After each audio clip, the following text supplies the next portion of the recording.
Een huishieren is tegenwoordig zo makkelijk nog net. De wachtlisten van sociale huurwenten zijn lang en daarmee wordt de kans dus echt volle lietser dat je überhaupt een huurhuis bemachtigen kan. Het probleem is grut. Als je dat vergelijkt met wat ik in het rapport beschreven is. 4 jaar wie een wachttijd ongeveer een jaar. De wachttijd is nu ongeveer 2 jaar. Ja, dat is 2 keer zo hoog, 2 keer zo grut. Dus dan hebben we een grut probleem. En landelijk of ten opzichte van de provincie, ja, binnen wachttijden dan wel weer minder. Ik kan denken van ja, relatief valt het misschien mee.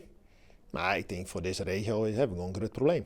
Ja, wij zitten ongeveer op 24% onder sociale huurbouw in Noord-Eerst-Friesland. Nou ja, en eigenlijk die dialiter zou wijzen naar de 30%. Nou ja, we moeten zien hoe kunnen we dat mee kunnen krijgen. Nou, wat ik zei, projectontwikkelaars, die kist in stelling brengen. Maar we hebben als gemeente zelf een grondpositie. We willen selecteren van hoe kunnen we daar, bouw, huur, maar ook keep, hoe kunnen we die combi daarmee?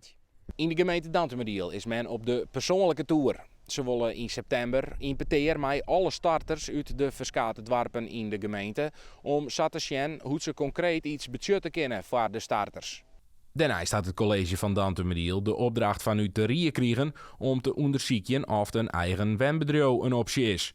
Dat onderzoek rint op het stuit nog, maar wethouder Wiersma had al vol onjoen dat ze geen concurrent van thuiswonen willen wollen.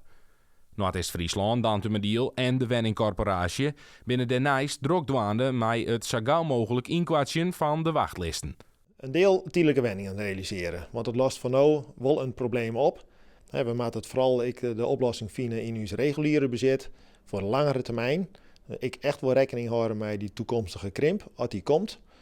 En een hele bewuste keuze maken van wat doen we nou, hoe volle wenningen voegen wij nou toe?